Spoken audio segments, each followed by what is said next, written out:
Hello everyone, मैं हरप्रीत आज आपके लिए लेकर आया हूँ कंप्यूटर की 5th क्लास। लैपटॉप में थोड़ी सी प्रॉब्लम चलने के कारण मुझे स्लाइड्स बनाने में दिक्कत आ रही थी, इसलिए मैं आपको कंप्यूटर की आज 5th क्लास ऐसे ही देने वाला हूँ। ठीक है जी।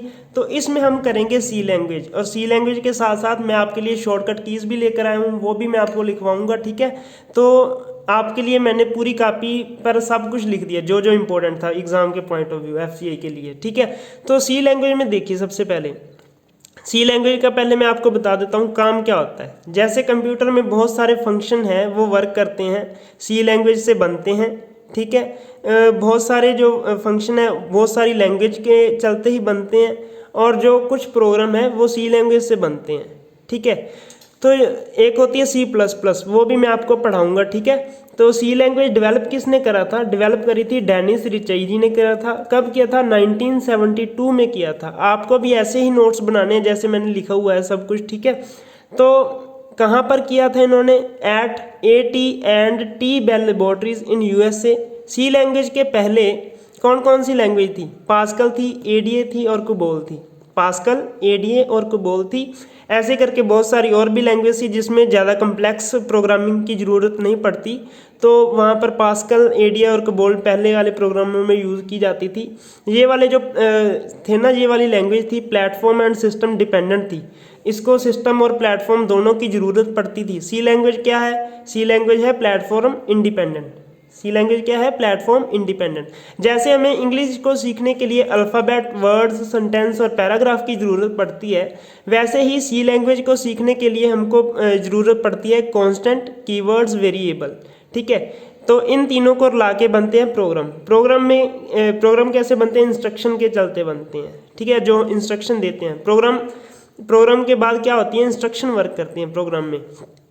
कांस्टेंट क्या होते हैं? जो फिक्स्ड वैल्यू होती है। आपको तो इंग्लिश में ये तो इंग्लिश का एक वर्ड है ना कांस्टेंट, वो तो हमें पता ही है। कांस्टेंट जिसकी वैल्यू चेंज ना हो, फिक्स्ड रहती है इसकी वैल्यू, फिक्स्ड अनचेंज्ड वैल्यू। और कीवर्ड्स कैसे होते हैं? Special words whose meaning already defined in compiler. Compiler होता है कंप्यूटर में जो कंप्यूटर की लैंग्वेज को डिफाइन करता है, कंपाइल करता है। ठीक है। प्रोग्राम को कंपाइल करने वाला जो लैंग्वेज है, जो सी लैंग्वेज में हम प्रोग्रामिंग करते हैं उसको कंपाइल करते हैं। कंपाइल मीन्स उसको सिंपलेस्ट फॉर्म में बदला जाता है। वो काम करता है कंपाइलर। ठीक है। कीवर्ड्स में जो कंपाइलर होता है उसमें कुछ कीवर्ड ऑटोमेटिकली सेव्ड होते हैं, जिसकी वैल्यू पहले ही डिफाइन की गई कंपाइलर में, उसको कहते हैं कीवर्ड्स। ठीक है। तो कांस्टेंट दो तरह के होते हैं जी। ठीक है। एक तो होता है प्राइमरी और सेकेंडरी। ठीक है। एक होता है प्राइमरी और सेकेंडरी। प्राइमरी में कौन कौन से आते हैं? इंट, फ्लोट और करैक्टर। इंट को इंटीजर भी बोला जाता है, वैसे आपको ऐसे लिखना है, int, float and character, CHAR, बस ऐसे करके लिखते हैं। और सेकेंडरी में कौन कौन से आते हैं? सेकेंडरी में आता है array, function, pointers, structure and union. ठीक है। ये वाले आते हैं सेकेंडरी में। आपको ऐसे, अगर ये थोड़ा सा प्रैक्टिकल सब्जेक्ट है, प्रैक्टिकल करोगे तो ज़्यादा समझ में आएगा, बट आपको अभी प्रैक्टिकल करने के लिए कोई टाइम नहीं है। आपको सिर्फ एक रट्टा लगा लो प्लीज़। ठीक है। कांस्टेंट में दो तरह के होते हैं, प्राइमरी होता है, सेकेंडरी होता है। प्राइमरी में होते हैं इंट, फ्लोट, कैर, और सेकेंडरी में होते हैं array, function, pointer, structure and union. अब बात करते हैं रिकर्शन की। रिकर्शन क्या होता है? सबसे पहले देखो, when a function call itself again and again, मतलब जब एक फंक्शन रिपीट हो, बार बार रिपीट हो, तो उसको बोलते हैं रिकर्शन। सी लैंग्वेज में जब एक फंक्शन बार बार रिपीट होता है उसको बोलते हैं रिकर्शन। ठीक है जी, समझ लगी? तो अब बात करते हैं C++ की। C++ इसके बाद आई थी, सी लैंग्वेज के बाद, थोड़ी सी हाईली डेवलप्ड थी। तो ये किन्होंने डेवलप किया था? ये किया था बजारने स्ट्राउटसॉप। आप प्रोनाउंसिएशन पर मत जाना, ऐसे स्पेलिंग लिखना, BJARNE एंड STROUTSOUP। कब किया था? 1979 में किया था। ठीक है जी।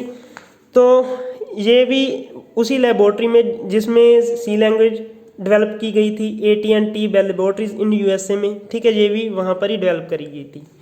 बस आप इस बंदे का नाम याद रख लेना, बस इस अंग्रेज ने की थी। ठीक है।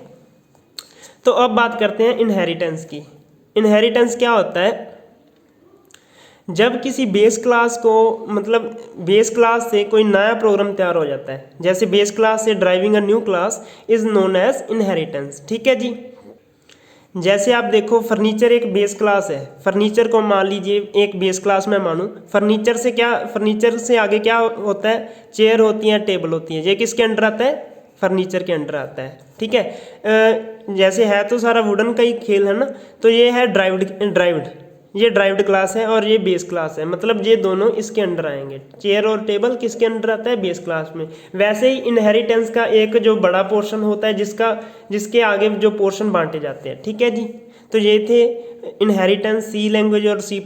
अब बात करते हैं shortcut keys of MS office. MS word की मैं बात करूँगा क्योंकि सारी शॉर्टकट कीज़ सारी ही कॉमन ही होती हैं, तो आप देख लीजिए MS वर्ड की आपके लिए इंपॉर्टेंट है। Ctrl+C करोगे तो कॉपी होगा, टेक्स्ट पर जाओगे तो मैं अगर लैपटॉप मेरा चलता होता तो मैं आपको करके भी दिखाता, बट आपको अभी देखना ही पड़ेगा। अगली क्लास में अगर लैपटॉप सही हो गया तो मैं आपको सारा परफॉर्म करके दिखा दूंगा, आपको ज़्यादा क्लियर होगा। ठीक है, Ctrl+C करने के बाद जब आपका टेक्स्ट कॉपी हो जाता है तो Ctrl+V दबाओगे तो पेस्ट हो जाएगा, ये तो सभी को मालूम होगा।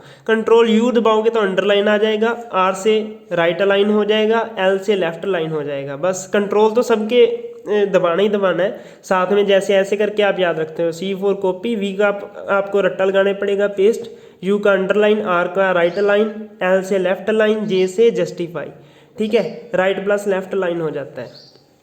और Ctrl+J से होगा इंक्रीज, नहीं Ctrl+J नहीं, ये है ब्रैकेट क्लोज ब्रैकेट है, ये स्क्वायर क्लोज ब्रैकेट है, इसको स्क्वायर क्लोज ब्रैकेट बोलते हैं। Ctrl+ अगर स्क्वायर क्लोज ब्रैकेट दबाओगे तो फॉन्ट का साइज इंक्रीज हो जाएगा। Ctrl+Z दबाओगे तो अंडू होगा, Ctrl+Y दबाओगे तो रीडू होगा, Ctrl+H दबाओगे तो रिप्लेसमेंट। ठीक है, रिप्लेसमेंट जैसे आपका पूरा आपने पैराग्राफ टाइप कर दिया, अगर जैसे वो आपने पीके नहीं सॉरी 3 इडियट फिल्म देखी है ना, 3 इडियट में वो क्या करते हैं, मतलब उसको रिप्लेस कर देते हैं। जैसे आपने बहुत सारे चमत्कार किए तो वहाँ पर वो कर देता था ना, रिप्लेस करके बलात्कार वगैरह ऐसे करके, आपने सभी ने देखी हुई है मूवीज़, तो वो काम होता है Ctrl+H से। ठीक है, Ctrl+F2 में Ctrl+F2 जो F2 फंक्शनल की है हमारी, तो इस जब ये प्रेस करोगे तो प्रिंट का प्रीव्यू हो जाएगा। Ctrl+F9 से आपका इंसर्ट एंड एम्प्टी फील्ड, मतलब एम्प्टी फील्ड आपकी इंसर्ट हो जाएगी। ठीक है, Ctrl+F9 से। चलो जी, मैं आगे चलता हूँ। तो एब्रीवेशंस भी आपको आज इम्पोर्टेंट लिखवाऊंगा, ठीक है, वो भी आप लिख लेना। लैपटॉप के कारण बहुत कुछ आज ऐसे ही करना पड़ रहा है। Ctrl+F4 का मतलब होता है क्लोज विंडो करनी हो तो Ctrl+F4 दबाओगे, F6 दबाओगे तो मूव टू नेक्स्ट विंडो हो जाएगा, Ctrl+F11 दबाओगे तो लॉक द फील्ड हो जाएगा। तो एब्रीवेशंस आप याद कर लो, पूरे नाम जो होते हैं ना, TCP का पूरा नाम होता है ट्रांसमिशन कंट्रोल प्रोटोकॉल, IP का पूरा नाम होता है इंटरनेट प्रोटोकॉल, FTP का पूरा नाम होता है फाइल ट्रांसफर प्रोटोकॉल, SMTP का पूरा नाम होता है सिंपल मेल ट्रांसफर प्रोटोकॉल। बहुत इंपॉर्टेंट है क्योंकि कई बार पेपर में ऐसे ही फुल फॉर्म पूछ लिए जाते हैं। HTTP का मतलब होता है हाइपर टेक्स्ट ट्रांसफर प्रोटोकॉल, और अगर पीछे एस लग जाए तो इसका मतलब होता है secure, hyper text transfer protocol secure. कई बार आपने देखा होगा, अगर आप कोई साइट खोलते हो तो उसके साथ ऐसे करके लॉक बना होता है साइट के ऊपर, अगर एड्रेस बार में आपने कभी ध्यान दिया हो, ऐसे करके कुछ लॉक बना होता है। ठीक है, साइट पर वो क्या होता है, वो होता है कि सिक्योर है, उसकी साइट वो सिक्योर है।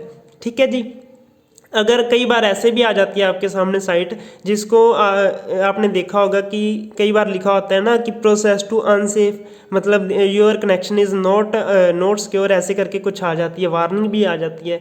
अगर फिर भी आप उस साइट को खोलना चाहते हो तो नीचे वो लिखा होता है प्रोसेस टू अनसेफ, वो वाली होती है केवल HTTP वाली। ठीक है, आगे आ गया UDP, user datagram protocol. ARP का मतलब होता है एड्रेस रेजोल्यूशन प्रोटोकॉल। DHCP का मतलब होता है dynamic host configuration protocol. JPEG का पूरा नाम है joint picture expert group. JPEG जो फोटो होती है ना, फोटो की एक्सटेंशन होती है, इमेज की एक्सटेंशन। MPEG जो होती है मूविंग पिक्चर एक्सपर्ट ग्रुप, ये वीडियो की एक्सटेंशन होती है, याद रख लेना। वीडियो की एक्सटेंशन ये होती है थोड़ी सी फ़ोटो की, और एक होती है PNG। ठीक है, PNG भी याद कर लेना, वो भी फ़ोटो की एक्सटेंशन ही होती है। ये है ISDN integrated switch digital network.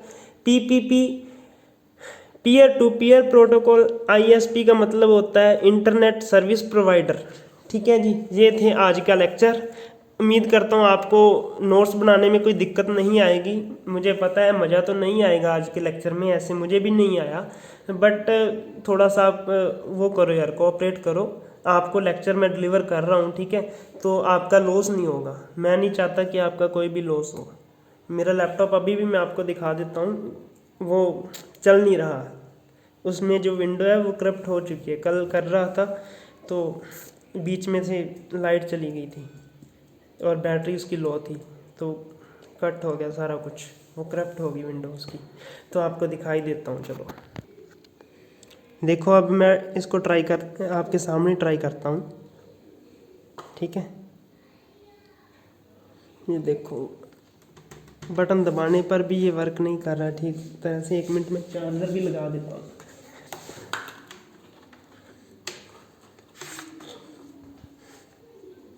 ये देखो, इसके बाद ये चलेगा नहीं, ये बोलेगा कि आपके लैपटॉप में विंडो ही नहीं है।